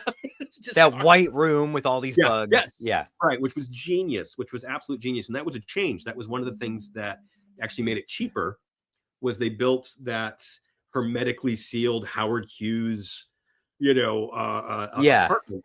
Originally, it was supposed to be kind of a standard rich guy's mansion kind of thing. But once they kind of figured out how to make it like a fully enclosed set with just E.G. Marshall in it, there's that other actor who was also in Dawn of the Dead, Mr. White. Okay. The African-American guy who he has some very racially insensitive things to say about. Yeah. But the one that comes to the door and, do it now, do it first, do it now, about the extermination. Yeah. So he's there, but really it's a one-man show. He's got the phone calls, and that's cheap. That's you don't have to pay, you know what I mean, as much anywhere near for voice actors to, And yet he's a pretty big star, E.G. Marshall. So he holds that screen he does. It's unbelievable. I'd say all the performances, even Stephen King as Jordy Verrill, I think he's good. It's crazy. I mean, it's an absolutely insane performance, but he's great and fearless. I mean, I don't know. It might be fear. It might be cocaine. I don't know. I don't know what is giving us that performance, because it's like there is no filter. He's not worried about looking handsome. He's not worried about looking smart. He didn't cast himself as Ted Danson's role. You know what I mean? He didn't cast himself as Ed Harris's role. His is more fun, though. His role is way more fun. This is what your next movie that gets made is going to be. Your role is going to be that big. That's what I say. I hope that's from your lips to George Romero's ears. But no. So, I mean, I think all the performances, who I think is a kind of an MVP acting wise is Fritz Weaver. Fritz Weaver plays Dexter Stanley, who is I just watched it. Hal Holbrook's best friend. The guy who initially finds the crate. He's his wife passed away, and he's been dating students and getting in a little bit of trouble for it. And Hal Holbrook's character uses that to get Adrienne Barbeau to come because she's a gossip and she likes all the juicy. She wants to be there for all the juiciness. Adrienne Barbeau, talk about MVP. It's a movie full of MVPs. Adrienne Barbeau is amazing. And these are the movies we know her from. This and The Fog, and And then to throw another anecdote out there, not a drinker. Apparently has never had a drink in her life. Really? And Billy is like a study in alcoholism. She is a study in the functioning alcohol. Perpetually drunk. Comes home at 11 o'clock at night, and she's got that milk thing where she pours scotch or I don't know what. And then goes driving. She brings it with her in the car and brings it to the college. She still has it. We want her to die by the bad. time. So bad at her classes, out at her Saturday night class. When I get back from my classes, it's okay. I wonder, what she's learning at these classes. Mm-hmm. But you want her to die so bad, but she's fantastic. But Fritz Weaver, he was in a fantastic episode of Twilight Zone that I think was called Fifth from the Sun. It's the one where they know that the planet's going to die and they've got a spaceship and they're going to leave, and the families kind of decide to steal the spaceship to leave the Earth, and you find out that it's the Earth. But anyway, Fritz Weaver, he's got that whole scene where he comes back and describes what happened to Hal Holbrook, and it's an amazing performance where he's at the edge of hysterics, he can't contain himself. He's in shock. He's so good. But he went on. He was in a really great Tales from the Dark Side episode. He was in Monsters. He was on the Twilight Zone in the 80s. Just a fantastic actor. And he's great in it. But so I was going to say about the Creepshow influence. Yeah. You have to realize in the 80s, there was this boom that happened with horror anthologies and anthologies in general. So Creepshow kind of begat Tales from the Dark Side. Tales from the Dark Side was produced by Laurel. It was the same. It was Richard Rubenstein. It was George Romero. And it was a horror anthology TV show, syndicated, which is hard to explain to young people today, but it was a syndicated show, and we won't get into that. I know what you mean. Yes. But that show, Creepshow, the success of Creepshow, and that show seemed to set off this whole thing that happened in the 80s where we had amazing stories. We had Twilight Zone revival. We had Alfred Hitchcock Presents. Remember the revival of Alfred Hitchcock Presents? Okay. There was Monsters. There was the Friday the 13th, the series, which was not an anthology per se, but it really kind of was. But there was a whole slew of horror and in horror anthology movies with Twilight Zone, the movie, and there were all these horror anthology movies. And it was really the success of Creepshow that triggered it all the way up to Tales from the Crypt getting its own TV show in 1989, which ran for Full 7 circle. years, hugely popular. And so it's like you kind of had Creepshow, which was Those were great. They were great. They Yeah. were great.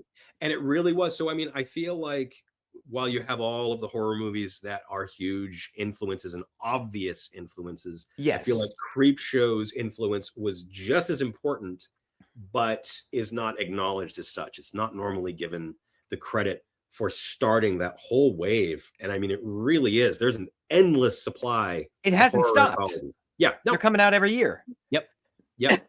And but in the 80s, you go to the video store and you could, there was Campfire Tales and Dead Time Stories and From a Whisper to a Scream and Nightmares and all of Tales these from the Hood. Tales from the Hood and the night. Yeah, Tales from the Hood. Tales from the Hood, by the way, is fantastic.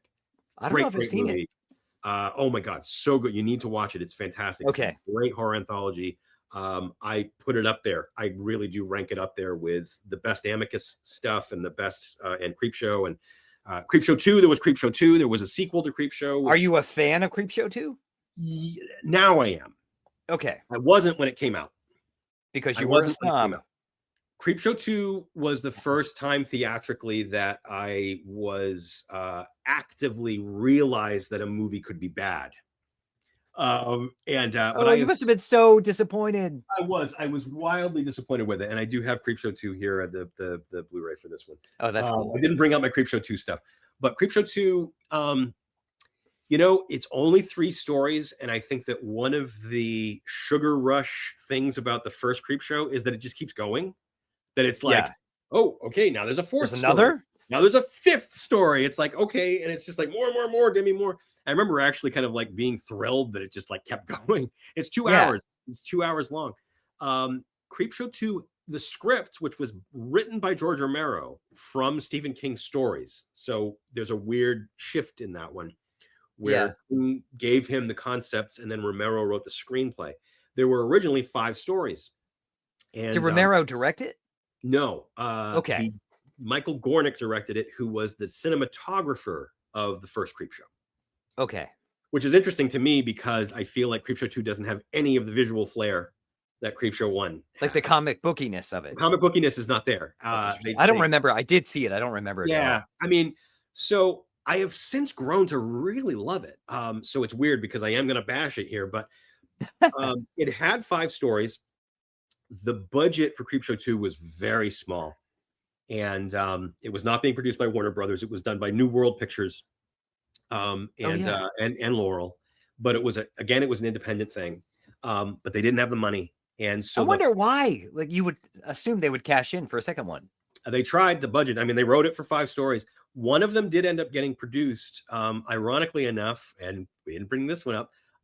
It was the second story in the Tales from the Dark Side movie, The Cat from Hell, which is David Johansen and William Hickey. Buster Poindexter, who recently passed away. It's the one where William Hickey plays the rich old pharmaceutical guy who hires the hitman to kill the cat. And I must have seen it. I don't remember. Yeah, it's fantastic. Tales from the Dark Side, the movie, is generally considered like the real Creepshow 3. And I think it's great. I think Tales from the Dark Side, the movie, is fantastic. But so that Creepshow 2 script, because it was cut out The Cat from Hell, ended up being put into Tales from the Dark Side, the movie. And then the 5th story's never been produced. They did a comic book adaptation of it for this Blu-ray release.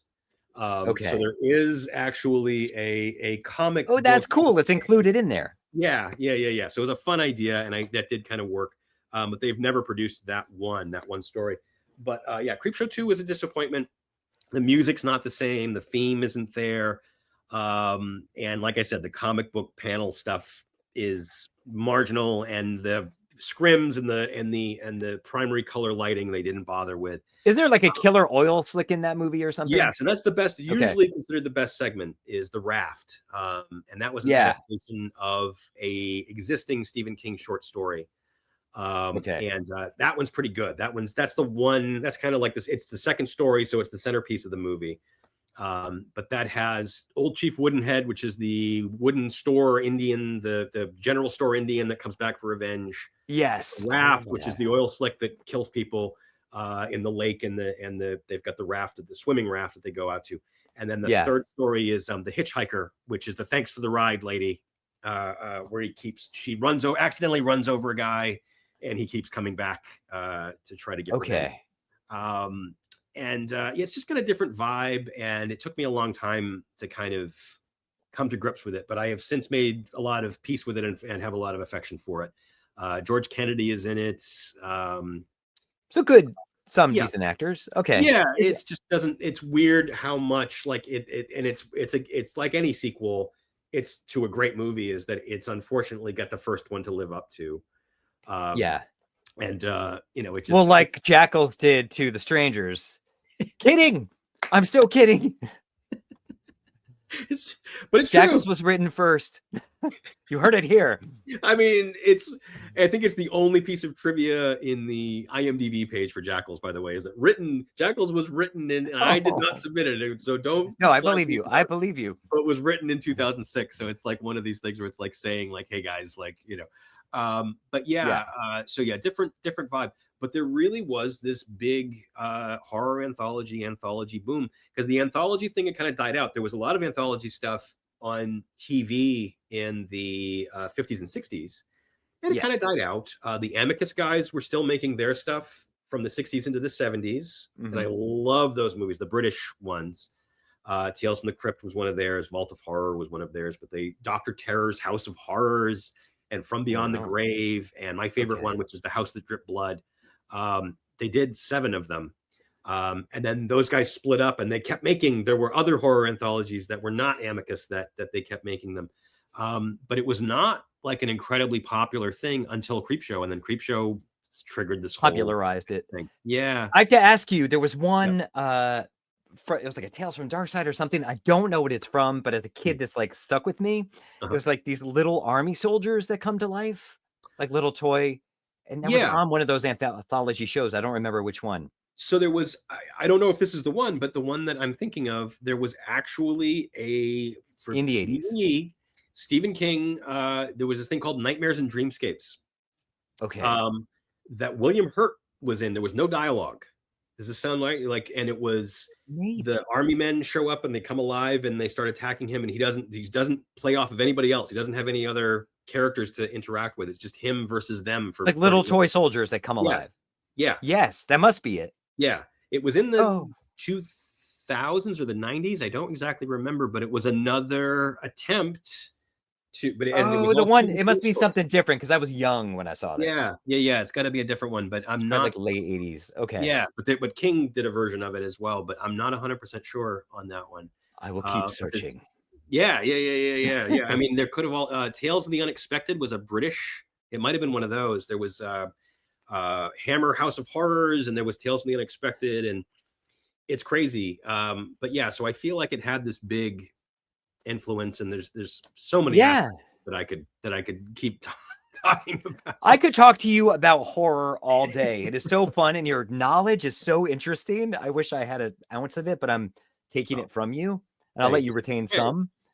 But is there anything else you want to say about it? Because I am going to ask you to come back again and again and again. So I mean, I could talk about it all day, and it's one of those horror movies that I feel like doesn't necessarily get its due, but I keep meeting people who it's also their favorite horror movie, and we feel this kinship, and you can see it in our work, and you can see the gleefulness of the horror in our work. And it's just one of those movies that it got in there, and it's like, okay, well, that's my foundation. Like, if it's me, it starts with CREEPSHOW. I got to work, I got to work, and we already talked about the Earbud Theater stuff that I did, which I hope people will seek out, the Tales from Dead of Night and Tales from Dead of Night 2. But I got to work as a writer on the revival of Are You Afraid of the Dark? Which That's was right. a 90s horror anthology for kids. And it's definitely something that has a Creepshow vibe to it. It's fun and it's kind Is of that like R.L. Stein? No, that was Goosebumps. Oh, And okay, sorry. Goosebumps came after, and I always make sure. And we were old. Are You Afraid of the Dark came first, but Goosebumps had the books, and they were both Canadian, and they were at a point they were shooting at the same time, and so they kind of share a lot of Canadian character actors and kid actors. So it's weird because if you do kind of like double them up, it's like, wait, was that a Goosebumps or was that an Are You Afraid of the Dark? I was too old for that show. I was in my 20s when Are You Afraid of the Dark came out, so I, again, kind of circling back, I dismissed it. I didn't think anything of it. It was like, oh, here's this. Same here. That horror show it's for kids. Who cares? It didn't hit my radar at all. So when I ended up working on, I was a staff writer. Ben David Grabinski was the showrunner and the head writer on the 2019 revival of Are You Afraid of the Dark? I knew Ben David. We were going to go to the New Bev. We were going to go to Horror Marathon together. Which he does a lot of. Which he does a lot of. Yeah, we both do. And I just said, hey, man, congrats. I saw that the Are You Afraid of the Dark thing is happening. I said, if you need a writer, if you need a writer to come in, and he said, wait, are you serious? Oh. And it was like, yes. And he's like, well, we need a staff writer. So what are you doing like next week? And it was one of these things. Good for you for saying it. If you don't say it, people will never know that you want it. Yep. And so I got hired on, and I was not really familiar with the show.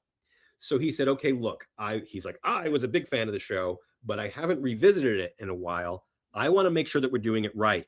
And you haven't really watched the show. So I want you to go back and watch all the episodes. So I literally, my first task was to watch the whole show.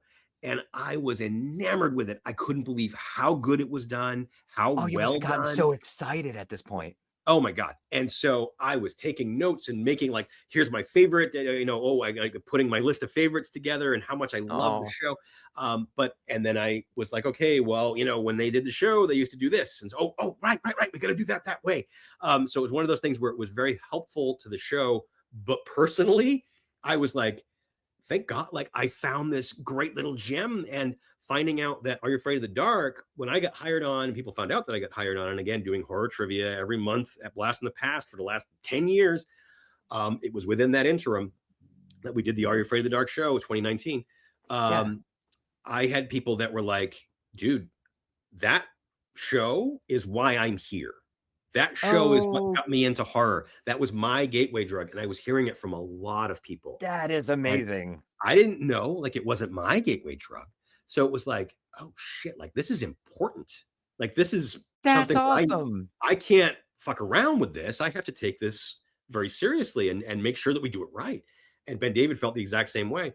And then we got to do the audio version as well, which was way more like the old show where we had scary stories with an intro and an outro at the beginning.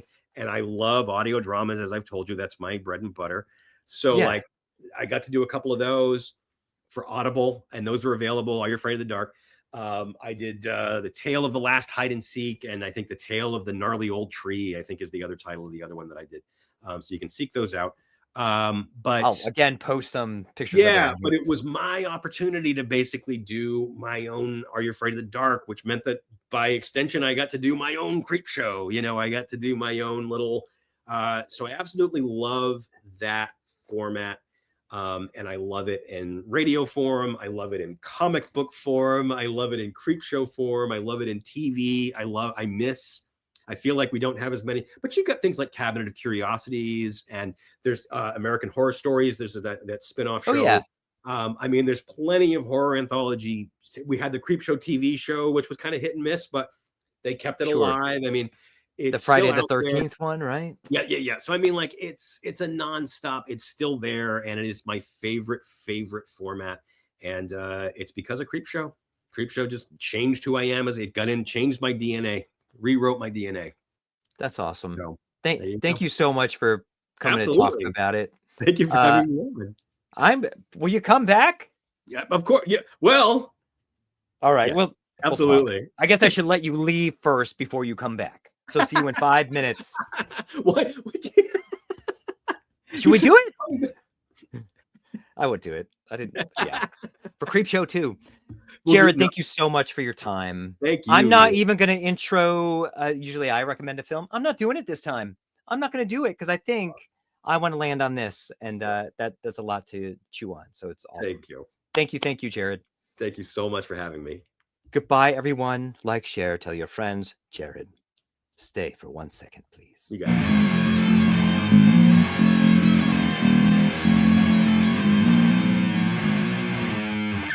Jumpscare rewind. Jumpscare.